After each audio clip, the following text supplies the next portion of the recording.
A doença como linguagem da alma. O peito. O peito é um órgão tanto do ponto de vista das glândulas mamárias femininas, como representando a região central de nosso tronco. Ao lado da cápsula óssea da cabeça e da bacia, o tórax é um terceiro recipiente de órgãos que tem importância vital. Ele abriga os pulmões, nossos órgãos de contato e comunicação e nosso meio energético, o coração. Enquanto o crânio e a bacia são receptáculos bastante firmes e rígidos, o cesto formado por costelas e músculos destaca-se por uma assombrosa mobilidade. Com o coração e os pulmões, ele não só contém dois órgãos que se movem ininterruptamente em ritmo acelerado, mas segue o ritmo da respiração com uma dúzia de expansões e contrações por minuto. A amarração articulada das costelas na coluna vertebral e sua elástica ligação cartilaginosa com o externo permitem essa generosa mobilidade. Apesar de sua elasticidade, o tórax é ao mesmo tempo uma fortaleza, protegendo seu sensível conteúdo. No meio dele, no coração, está o centro da circulação sanguínea e energética.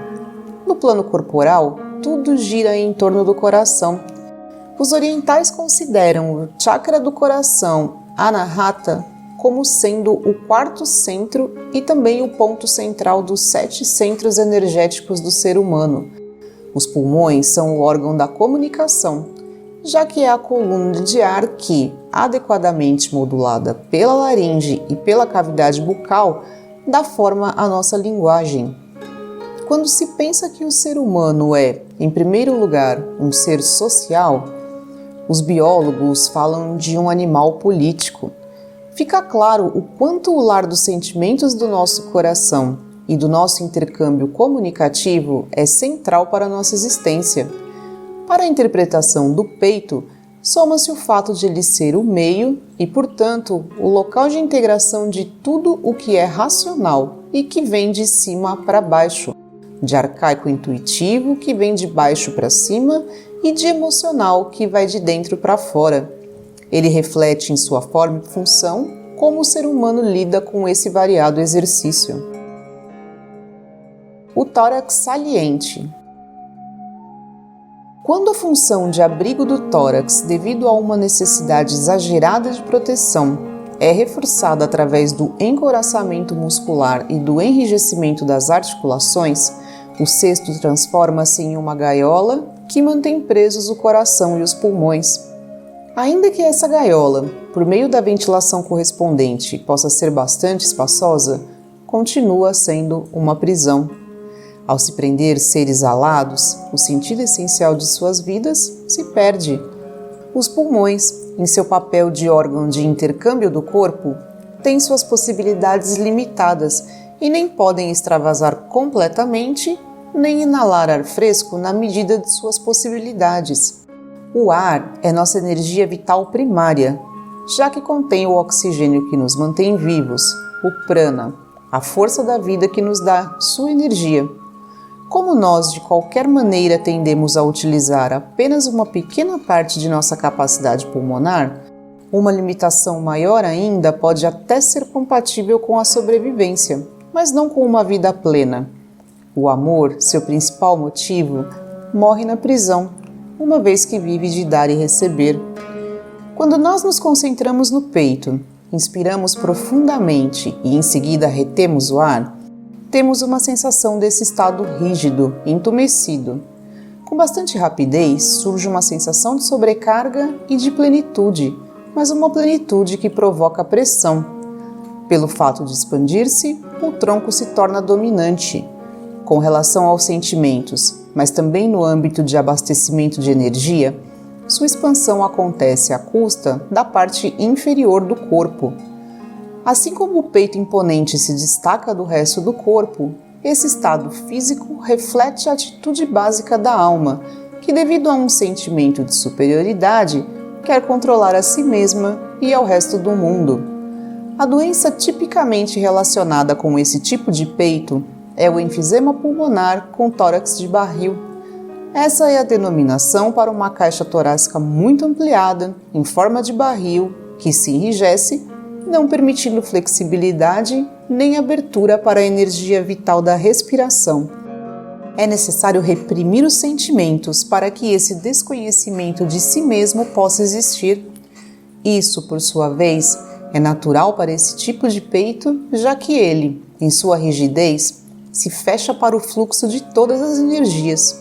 Assim, não é raro que a abóbada peitoral, exteriormente tão impressionante, transforme-se em túmulo dos estímulos mais ternos e sentimentos mais afetuosos da alma. Os proprietários de tamanho perímetro peitoral raramente choram e não mostram qualquer fraqueza, de qualquer forma, não com frequência e de forma alguma em público. Por essa razão, eles tendem ao emagrecimento e à agitação, à sede de domínio e de controle, à hipertensão, aos problemas cardíacos, asma e enfisema pulmonar. Em princípio, os problemas cardíacos assemelham-se aos dos pulmões, enquanto deixam morrer de fome o coração, que trabalha sob uma pressão especialmente elevada, provocando a angina pectoris ou o infarto. Os pulmões desesperadamente hiperinflados pela asma ou pelo enfisema não recebem energia vital suficiente. O tórax estreito. Pessoas com a abóbada peitoral estreitada experimentam uma pressão no sentido contrário, onde os possuidores de tórax salientes, a ponto de transbordar, morrem de fome em meio à abundância. Estes o fazem na indigência, enquanto aqueles com seus egos inflados aguentam o ambiente e não raras vezes se deixam naufragar. O peito subdesenvolvido, côncavo, deixa entrever um ego semelhante.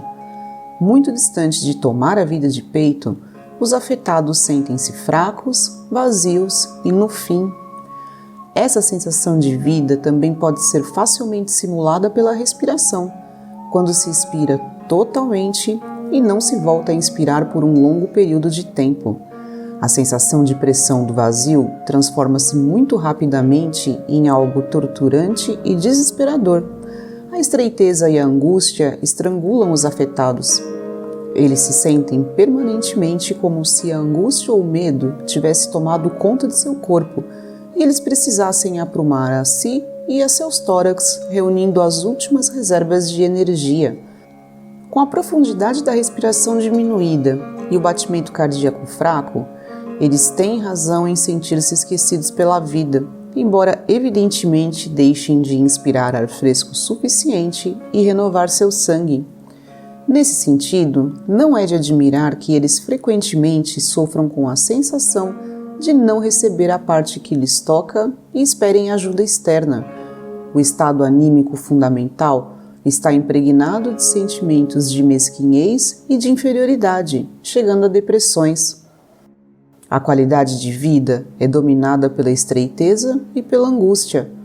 Os afetados podem sentir-se como um rato cinzento, vazios, inúteis e deixados de lado. Eles chamam tão pouca atenção que isso até volta a chamar a atenção.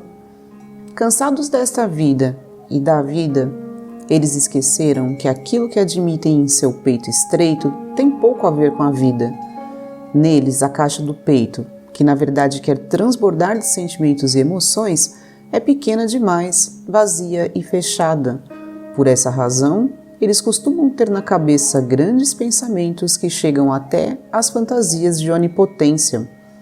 Nos opositores com peito desmesurado, essa caixa é grande demais, abarrotada e igualmente fechada. Ambos, a partir de polos diferentes, construíram barricadas contra a vida. Os inflados constroem fortificações contra a vida. Os que precisam de proteção com o peito retraído se disfarçam. Assim, ambos, em sua posição extrema, estão de acordo quanto ao ponto decisivo. Assentados no solo dos sentimentos de inferioridade, eles não estão abertos e permeáveis para a energia da vida. Sintomas do peito. Fratura de costelas. Fratura de costelas, especialmente as fraturas em série, abrem uma fenda na fortificação do tórax. É necessária violência considerável e uma situação especialmente restritiva e fixadora para romper uma construção tão elástica como o tórax. Normalmente, toda pessoa se esquivaria, ou então a estrutura de costelas e cartilagens absorveria o golpe. Na fratura de costelas, a violência precisa ser enorme e apanhar a vítima desprevenida, ou então essa está entalada e não pode mais sair da situação restritiva. A descrição da situação física caracteriza ao mesmo tempo a situação anímica, já que a fratura de costelas faz com que se torne necessário romper uma situação rígida e restritiva. Em última instância, é a tentativa de abrir um buraco na fortaleza e forçar a franqueza negada por meio da violência.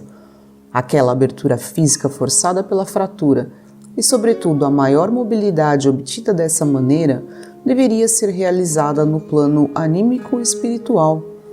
Por meio da fratura, novas articulações auxiliares, os locais da fratura, são postas temporariamente em funcionamento. A profilaxia em relação a outras fraturas seria reviver de livre e espontânea vontade as muitas possibilidades de movimento que já estão à disposição. O tema e a lição são a flexibilidade, que deve ser realizada, sobretudo, no sentido figurado. É preciso deixar que o novo irrompa, abrir-se para embates extremos e trazer para o mundo dos sentimentos do coração e do intercâmbio uma mobilidade que alivie fisicamente o tórax. Perguntas: o que, além da violência, pode arrombar o tesouro do meu peito? Que âmbito do mundo dos meus sentimentos está de tal modo encarcerado que sua única chance consiste em libertar-se violentamente? Onde manobrei em um lugar tão estreito que não sei mais sair e estou à mercê da violência externa? Até que ponto negligenciei o intercâmbio? Tenho confiança para permitir que os temas da abertura, sinceridade e da flexibilidade voltem a ganhar fôlego em minha vida? Roncar.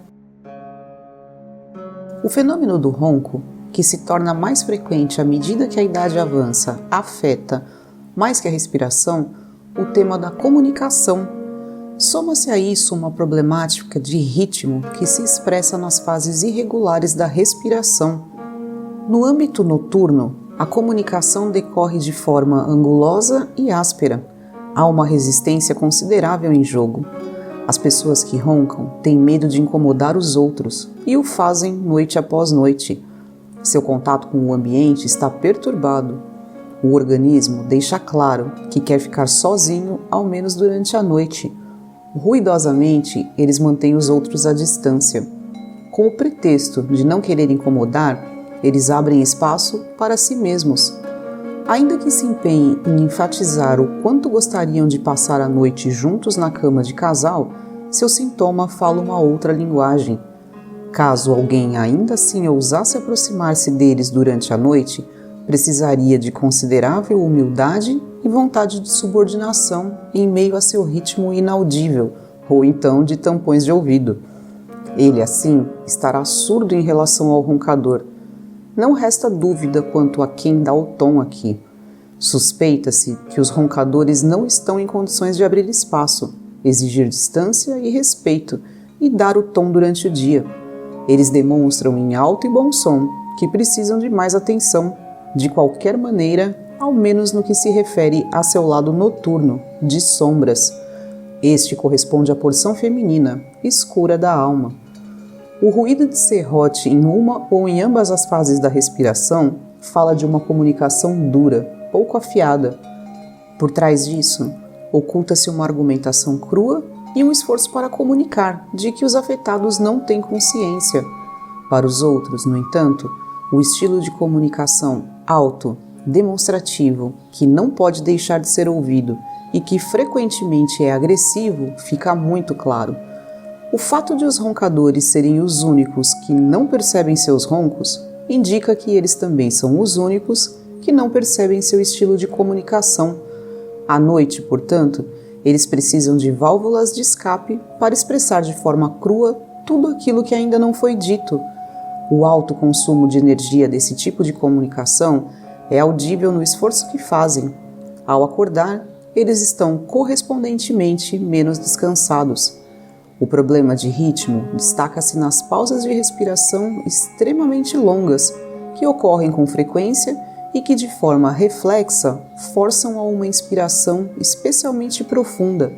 As pessoas que roncam demonstram o quanto penetraram de forma comunicativa em um dos polos.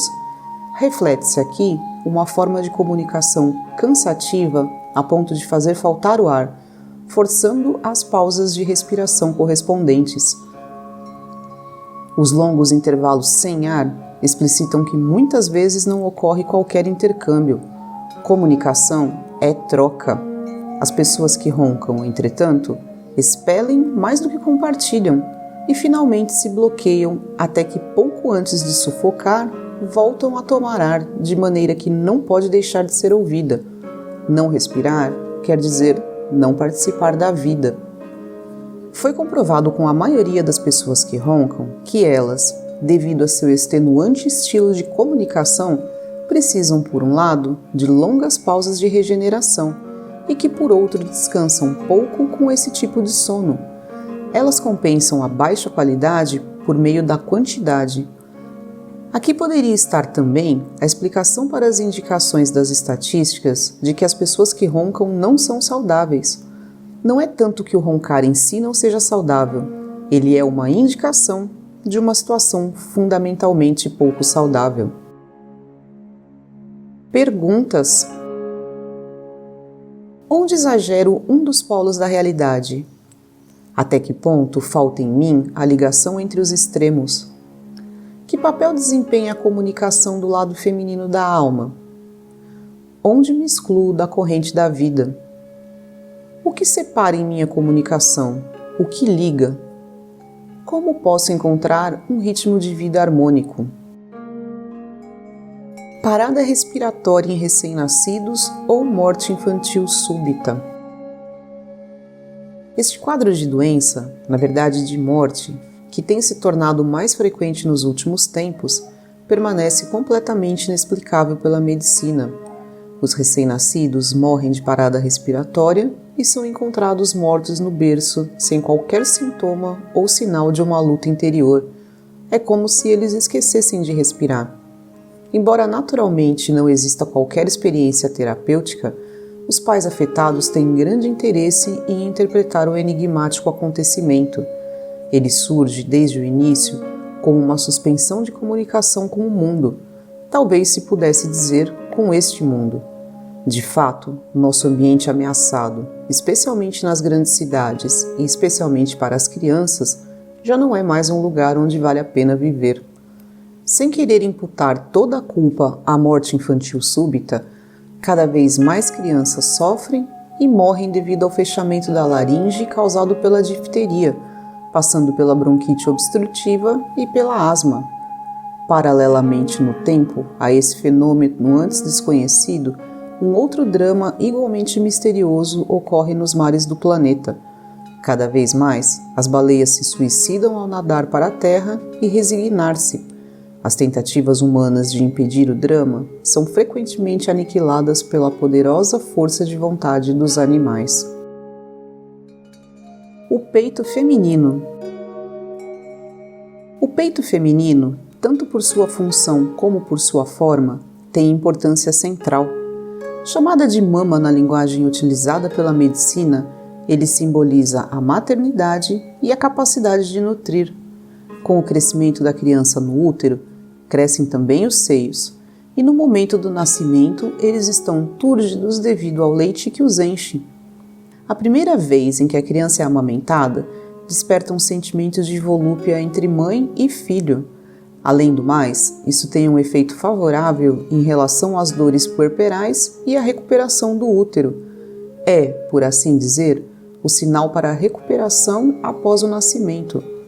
Além do sentimento de felicidade e de volúpia sentido pela maioria das mães ao amamentar, esse ato traz também alívio aos seios túrgidos, sendo agradável também nesse sentido. Embora o mamar seja um reflexo inato à criança, o contato com o seio macio e o fluxo de leite morno a enche igualmente com uma sensação de felicidade e satisfação. Os seios são extremamente sensíveis. O suave toque acariciante das faces infantis e, sobretudo, o toque dos lábios e da língua ao mamar despertam sensações voluptuosas em muitas mulheres. Nesse sentido, o fundamento do amor materno é também de tipo sexual. A partir disso, Groddeck conclui que amamentar atiça a paixão na mulher e a estimula a voltar a procurar as relações sexuais. Ele interpreta essa observação a serviço da conservação da espécie como biologicamente significativa. Entretanto, depõe contra isso o fato de que é justamente a amamentação que fornece um escudo prevenindo uma nova concepção demasiado precoce. A temática sexual do seio que amamenta é combatida, sobretudo por aqueles que colocam a maternidade no céu, condenando, entretanto, a sexualidade ao inferno. A relação sexual geral do peito feminino, ao contrário, é inquestionável. Ele é tomado voluptuosamente na boca, tanto quando amamenta como quando é beijado, um procedimento que ocorre no plano superior do corpo e que não deixa de ser semelhante à relação sexual completa que ocorre abaixo. O seio desempenha aqui o papel do pênis penetrante, correspondendo à cavidade bucal, à vagina. Sem levar em conta a questão de se a criança, ao mamar, já vivencia a mulher na mãe, o significado central do peito na vida posterior é evidente. O vínculo com o seio é o primeiro que o ser humano vivencia. Neste sentido, é natural que ele continue procurando o amor no seio. Isso é válido também para as mulheres. Elas gostam de pressionar-se mutuamente contra o peito, transmitindo assim uma terna sensação de proteção. A relação de uma mulher com o peito de outra mulher é naturalmente muito mais próxima que a de um homem com o membro de um companheiro do mesmo sexo. Apertar alguém contra o peito é sempre um gesto de simpatia e amor. Também, nenhum outro órgão expressa a compaixão de forma mais intensa e calorosa. Em nenhum outro lugar, por exemplo, pode-se reclinar a cabeça e chorar. Que os seios, além da sua função maternal de alimentação, são também um órgão de relacionamento, é mostrado pelo fato de eles serem permanentemente salientes unicamente entre os seres humanos, enquanto nos outros mamíferos só se desenvolvem temporariamente na época da amamentação. No amor sexual, finalmente, o peito torna-se órgão sexual, já que os homens buscam instintivamente o peito, chamado hoje em dia de seio. Essa expressão em si mesma é errada, pois a rigor, um seio designa uma sinuosidade, uma baia, o espaço no meio, o decote. Esse lugar entre os seios vem sendo desnudado desde a antiguidade para excitar o outro sexo. Por mais que as tendências da moda tenham variado ao longo das diferentes épocas, só muito raramente se renunciou à exposição desse local tão excitante. Em parte, épocas mais antigas chegaram a ser até mesmo mais generosas a esse respeito. Basta pensar nos vestidos da época de Luís XIV, que deixavam os seios livres, isso para não falar na moda dos chamados povos primitivos. No Antigo Egito, a profundidade do decote correspondia ao grau de influência social, e em Atenas as mulheres burguesas compareciam às ocasiões festivas com o busto nu. O topless, portanto, não é de forma alguma uma invenção da nossa época liberal. Os seios também são acentuados de maneira menos óbvia, erguidos por meio de espartilhos, atados e ao mesmo tempo exibidos por sutiãs, postos em forma por cropetes especiais ou simplesmente quando a mulher aperta os braços por baixo deles e se exibe. Até mesmo o acinturamento da roupa serve em parte para acentuar o busto. Joias tais como broches e colares apontam para as preciosidades que estão abaixo. Para muitos seres do sexo masculino, mais excitante que o peito nu que se oferece é a sugestão de que eles poderiam merecer visão tão generosa. Neste sentido, as resvaladiças mulheres que usam vestidos decotados agem de forma igualmente hábil e semi-consciente. Assim como as mulheres sempre tiveram a tendência de empregar seus seios, por natureza proeminentes, no jogo sexual, os homens jamais o quiseram evitar. São quase exclusivamente homens que, no que diz respeito aos seios, determinam os caminhos muito retilíneos da moda. Os seios, com sua maciez e flexibilidade, são a região do corpo que menos resistência oferece. Esse conhecimento, adquirido de maneira intuitiva pelo bebê, sempre foi usado pelos homens para conquistar toda a mulher por meio dos seios. Enquanto as mulheres em geral pulam no pescoço dos homens, os homens costumam voar para o peito. Sua suave forma semi-esférica é talvez fortemente responsável pela preferência que, também mais tarde na vida, temos por todas as coisas arredondadas. Nele nada repele, sendo tudo atraente e encantador. Sendo assim, tanto em formas de expressão exigentes como nas mais modestas, ele é circundado por imagens que correspondem à sua perfeita forma redonda. Entre as frutas, a maçã é especialmente solicitada em relação a isso, às vezes também as peras. Para os mamilos, servem de modelo as framboesas e os morangos, ou então os botões das flores. Enquanto os húngaros falam de botões também na linguagem coloquial, os alemães não se acanham em falar de verrugas. Com isso, faz-se referência a algo repelente, repugnante mesmo, que nós na verdade costumamos relacionar com as bruxas velhas e más. Quem gostaria de colocar uma verruga na boca? Essa designação pode ser uma relíquia dos tempos da Inquisição, aquela projeção de loucura coletiva que via bruxas más e sedutoras, especialmente nas mulheres atraentes. O movimento feminista descobriu essa temática e, desse lado, fala-se por princípio nas pérolas do peito. A palavra verruga, nesse contexto, permite presumir que, em alemão, as atitudes inconscientes negativas em relação à feminilidade madura predominam. Estas também têm sua tradição na história. Na Idade Média, os fanáticos religiosos xingavam o decote de janela do inferno e os seios de folhas do diabo ou bolas do diabo. Até mesmo a política se ocupava dos seios excitantes e chegaram até nos decretos dirigidos contra sua vergonhosa exibição. Naquela época tentou-se, especialmente nos países católicos, prevenir o perigoso desenvolvimento dos seios em geral, por exemplo, colocando sobre eles pesados pratos de chumbo à noite. O peito feminino é de longe o órgão sexual secundário e o chamariz óptico mais importante. Ele é amplamente utilizado nessa função e às vezes explorado. São sobretudo as indústrias de cinema americana e italiana que destacam as estrelas cheias de curva que fazem os corações dos homens baterem mais rápido. As mulheres são reduzidas a 3 cifras, sendo que o busto ocupa o lugar mais importante. Assim, o peito evidentemente torna-se o órgão pelo qual a mulher necessariamente se deixa definir e pelo qual muitas vezes também se autodefine. Em uma época digital, uma cifra é suficiente. Ânimos mais fora de moda ainda definem seu ideal de maneira mais descritiva. Os seios, então, devem ser bem formados, firmes e de tamanho médio.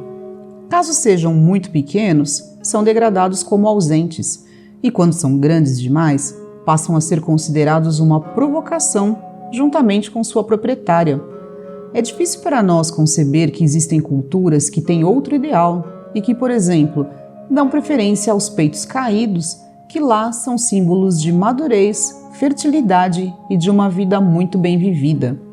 Na Alemanha, a fórmula simples que se esconde por trás da definição digital é que quanto maior o busto, mais sexualmente excitante é a mulher. Trata-se de uma sexualidade com forte orla maternal.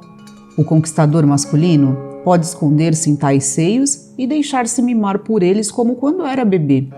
É nesse sentido que o sintoma do fetichismo dos seios pode ser interpretado. Tais homens procuram a mãe na mulher, mais que para satisfação genital madura, para dar-lhes cobertura emocional, abrigo e proteção, e juntamente com isso, a mulher poderosa. Que a infantil cultura norte-americana, que vai da comida ao permanente jogo de índios e cowboys, passa por Mickey Mouse, se destaque também aqui. É tão pouco de admirar como a preferência italiana correspondente. Classicamente, a mama italiana tem seios fartos e coloca-se inteiramente à disposição de suas crianças, grandes e pequenas. Vários problemas com o peito e com os seios se desenvolvem a partir da valoração social, mas também do respectivo ambiente individual.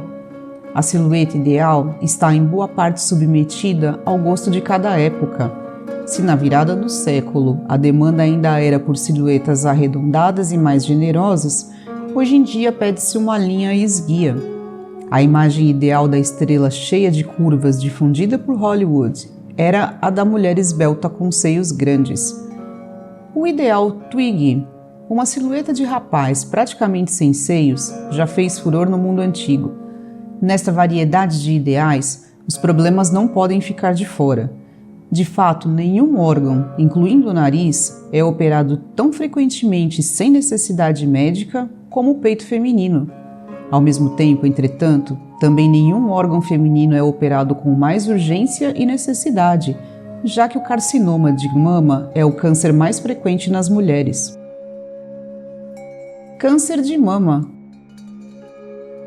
O câncer de mama não só é o câncer feminino mais frequente, como é também o mais angustiante.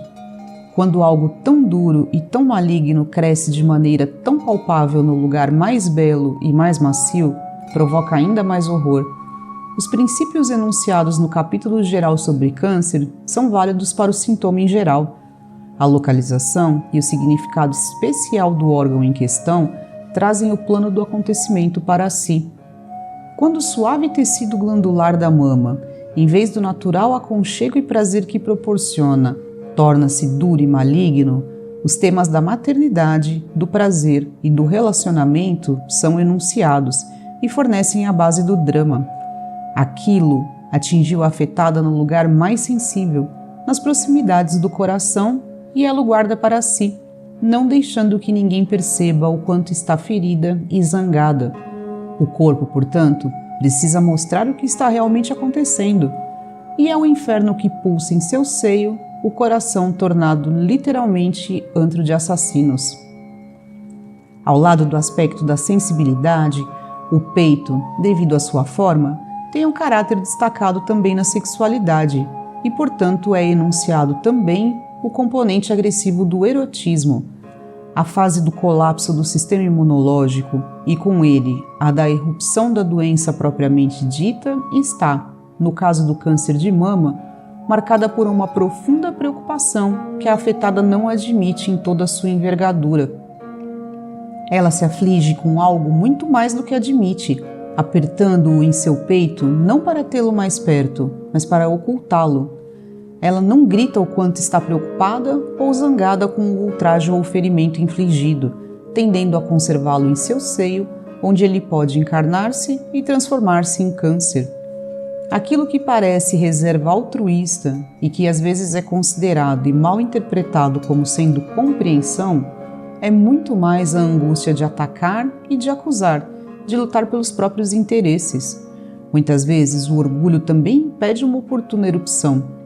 A maternidade sacrificada está especialmente distante do egoísmo, que é, portanto, conscientemente reprimido, mas ele volta a se exprimir no corpo e justamente no lugar onde a verdadeira meiguice e a compreensão maternal vivem.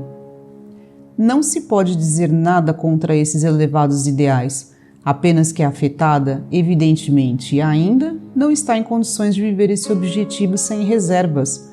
A reserva não admitida se encarna e deixa ver quanta energia infernal estava adormecida no próprio seio e agora está desperta.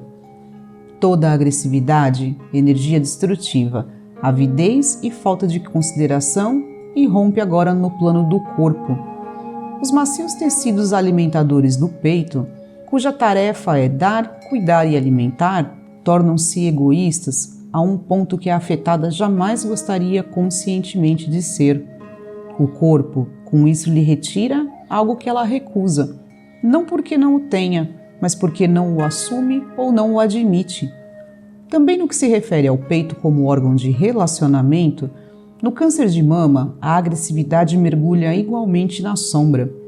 Muitas vezes o câncer, na forma de reentrâncias na pele, mostra que a afetada desistiu da iniciativa e optou pelo recolhimento.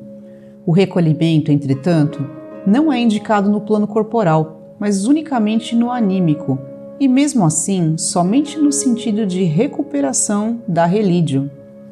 Como órgão proeminente, semelhante ao nariz, caberia ao peito, entre outras coisas, ser agressivo. O quanto esse componente é importante pode ficar claro pelo fato de esses órgãos serem, de longe, os que mais são modificados cirurgicamente, evidentemente para poder salientar melhor as qualidades dirigidas para o exterior. O elemento agressivo não vivido conscientemente expressa-se tanto no surgimento do câncer como nas terapias correntes, quando os nódulos, que em si são sempre um símbolo de problemas não solucionados, são extirpados cirurgicamente com o bisturi, não é possível deixar de reconhecer a agressão, que chega a ser sangrenta. Mas as irradiações ricas em energia também irradiam agressividade, já que matam muitas células saudáveis juntamente com as cancerígenas. O mesmo é válido para a quimioterapia, cujo tipo de agressividade diabólica lida com o envenenamento e o bloqueio, e é o que simbolicamente se encontra mais próximo do câncer. Esses métodos repulsivos colocam em jogo algo que falta ao paciente de câncer. Caso ele o integrasse em sua consciência, poderia libertar o princípio de sua existência de sombra corporal e livrar-se da ameaça. Na mitologia, há um motivo que se aproxima desse acontecimento. Pentesileia, a rainha das Amazonas, amputa o seio direito para melhor poder estirar seu arco na luta, ou seja, para fazer bonito em um mundo de homens. Seguindo seu exemplo, as Amazonas passam a mutilar o peito de suas filhas, para equipá-las melhor para a luta pela vida e para serem como homens, ao menos do lado direito. Elas renunciam, de livre e espontânea vontade, a uma parte de sua feminilidade porque ela meteu-se em seu caminho e as impede de enfrentar a dura vida. O câncer de mama sinaliza igualmente que a suave maneira feminina tornou-se um empecilho para o domínio da vida. Ele mostra que a suavidade se transforma em dureza e que, se as circunstâncias o permitem, é preciso renunciar totalmente a uma parte da feminilidade. O que não acontece em sentido figurado torna-se em algum momento tarefa do cirurgião, que extirpa o que está no caminho da vida. Quem não está disposto a proceder às incisões necessárias em sua vida, precisa finalmente permitir que elas sejam feitas no plano não redimido. A tarefa de abrir mão, temporariamente, de certos âmbitos da vida para atender a outros que nem de longe estão recebendo a atenção devida quer dizer, neste caso, abandonar o reino das mães, o mundo da lua. Isso pode significar, por exemplo, desistir de dependências, renunciar a garantias de bem-estar material ligadas a condições contrárias ao desenvolvimento, abandonar o papel de boa esposa, amante tolerante e permanentemente em segundo plano, filha querida, mãe compreensiva a quem tudo agrada, enterrar, em sentido figurado e de livre e espontânea vontade, a casinha com lareira, abandonar a postura de princesinha do pedaço, deixar morrer a menina privilegiada de boa família, abandonar a mãe e igreja em prol do próprio caminho e etc.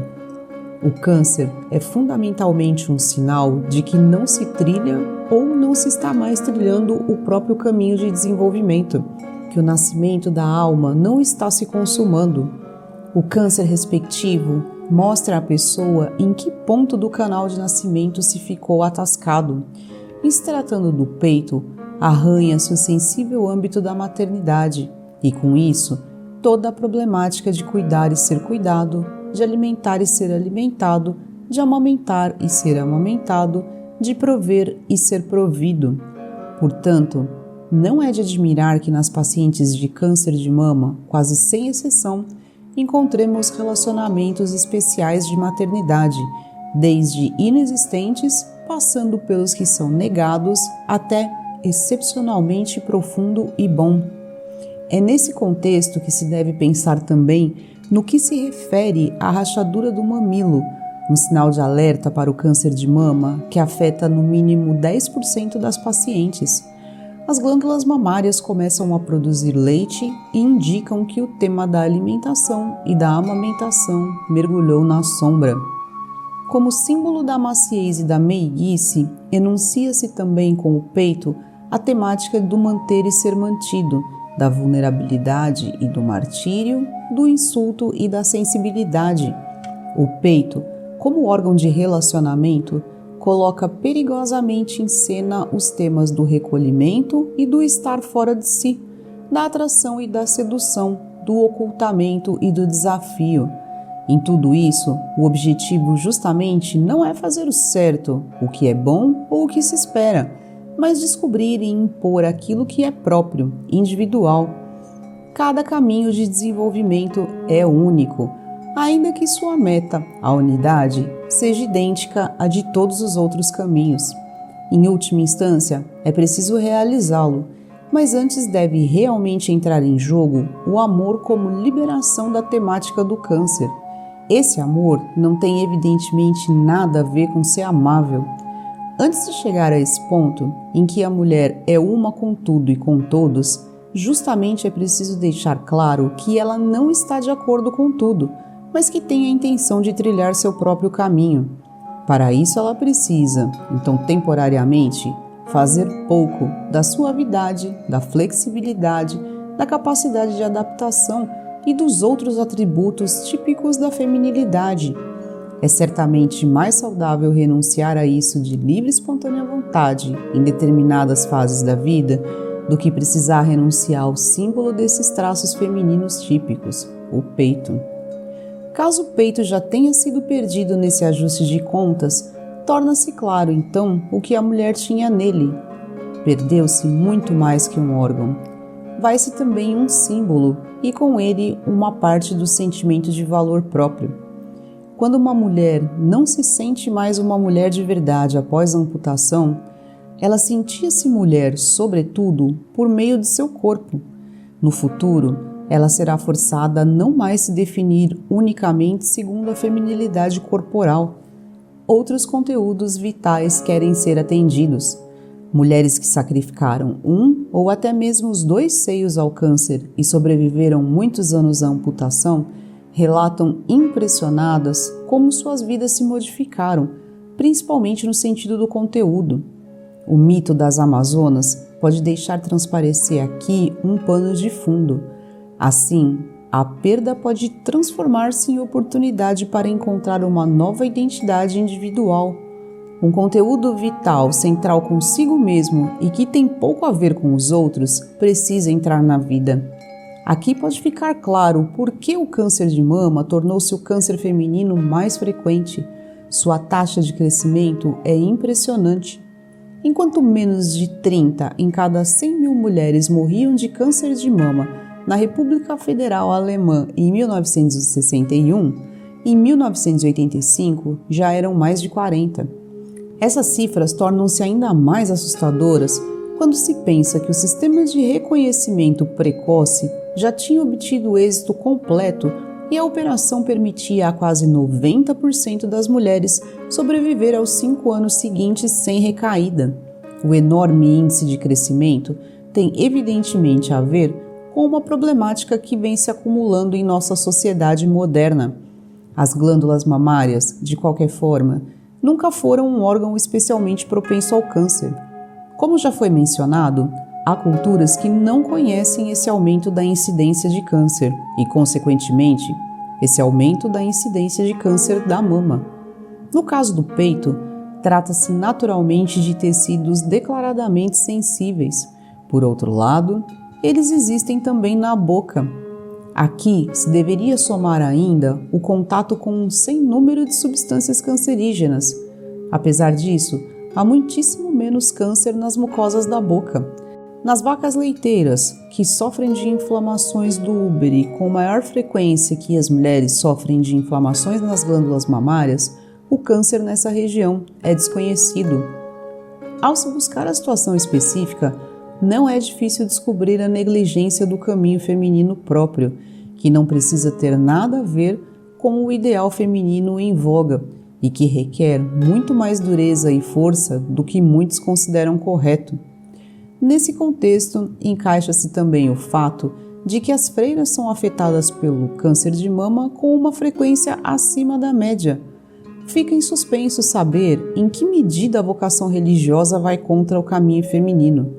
Provavelmente são afetadas justamente aquelas freiras que não estão seguindo seu caminho porque não seguem uma vocação verdadeira, tendo sido empurradas para o convento pela vida. E talvez também aquelas que realmente ouviram o chamado, mas depois perderam contato com o caminho monástico e mesmo assim permaneceram. Assim como a vida monástica mal utilizada para a fuga promove o câncer, ela também pode impedi-lo na medida em que leva a mulher ao caminho que lhe corresponde. Pesquisas epidemiológicas contendo a distribuição da doença entre a população revelam outras relações interessantes. Enquanto as freiras adoecem de câncer de mama com frequência acima da média, as mulheres que tiveram mais crianças quando jovens são as menos afetadas. Se elas já tinham mais de 25 anos por ocasião do parto, o risco volta a subir. Mulheres que só têm filhos depois dos 30 passam a correr mais risco do que as que não têm filhos. Naturalmente, não faz o menor sentido estabelecer planos de família com base nessas estatísticas. Isso seria compreender mal o sentido causal das estatísticas. Por outro lado, elas têm um caráter indicativo bastante confiável.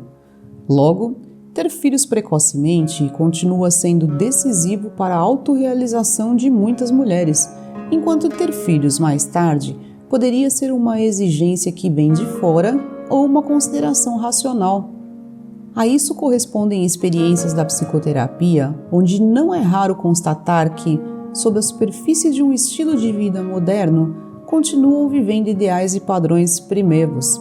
As interpretações das estatísticas são sempre melindrosas, especialmente com um tema desses e em uma época tão engajada nesse sentido. Fundamentalmente, pode-se constatar que, apesar de todas as indicações quanto à importância do caminho próprio, não se pode seguir de maneira geral os grandes rastros do movimento de emancipação. Este contribuiu talvez com aquele que é o mais importante profilático do câncer de mama das últimas décadas, já que abriu novos espaços e possibilidades para as mulheres, mas à medida que obteve poder, lançou uma sombra sobre si mesmo. A prevenção do câncer de mama seria um estímulo para o caminho feminino próprio. O acento aqui está igualmente distribuído entre próprio e feminino, mas o movimento feminista, usando palavras de ordem legítimas em suas bandeiras, anima cada vez mais as mulheres a se imporem como homens, desvalorizando, assim, sem intenção, o caminho feminino. Onde crianças, cozinha e igreja transformam-se em palavras pejorativas, torna-se difícil para muitas mulheres encontrar e valorizar seu caminho. Esses âmbitos temáticos estão ancorados mais profundamente do que agrada aos defensores do espírito da época. É praticamente impossível encontrar um perfil específico de personalidade predestinado ao câncer de mama. A constelação de problemas é tão individual como o caminho. O tema do caminho abandonado ou não encontrado, ou de qualquer forma não trilhado, transparece, sob uma forma ou outra, quase sempre. No que se refere à maternidade, os nódulos que crescem indicam que aqui algo está crescendo em substituição à maternidade genuína, algo frio e perigoso. A afetada pode ser integralmente mãe, tal como aparece nos livros. Quando o ser mãe não está em seu coração e ela desempenha para o mundo o papel de mãe de livro ilustrado, este não é seu caminho e se transforma em um perigo. Em seu mundo altruísta, o amor materno é uma reprodução do amor celeste. Quando vem do coração, ele é um remédio milagroso, mas quando somente imita normas sociais, pode custar a vida.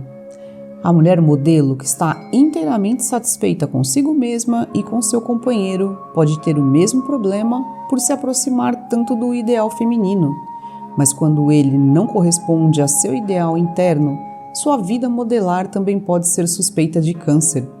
Até mesmo a mulher agressiva, que aparentemente somente busca aquilo que a diverte, não está automaticamente segura.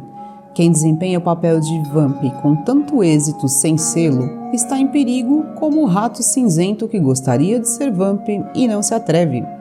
A mulher moderna, que se emancipa porque hoje isso faz parte, mas que sonha com o clássico papel de ser somente mãe, muito descartado pelo espírito da época, faz igualmente parte do grupo de risco. Todas as medidas externas a respeito dos padrões ditados pela sociedade são precárias, pois quase nunca corresponde à maneira própria. Mas quem não corresponde à sua própria maneira de ser, vive perigosamente. O perigo é que sua degeneração, este sair da própria espécie, mergulha no corpo e nesse plano revida contra ela mesma. Consequentemente, a melhor profilaxia contra o câncer é uma vida corajosa, ou seja, trilhar o caminho individual rumo à singularidade. O caminho é perfeitamente individual, mas a meta é supra-individual e perfeita. O rabino assídico Suzia disse pouco antes de sua morte: quando eu chegar ao céu, não vão me perguntar por que você não foi Moisés, mas eles vão me perguntar: por que você não foi Suzia? Por que você não foi aquilo que somente você podia ser? Perguntas. Que papel desempenha o tema mãe em minha vida? Espero que cuidem de mim? Satisfaz-me cuidar de outros? Qual minha posição em relação à minha mãe e a ser mãe? Que papel desempenha o sustentar para mim? Por que razões eu sustento? Com que sentimento e a que preço eu deixo que me sustentem? Poderia sustentar a mim mesma? Que papel desempenha para mim a autossuficiência, ou seja, a emancipação? Quão agressivo e demonstrativo permito que meu peito seja?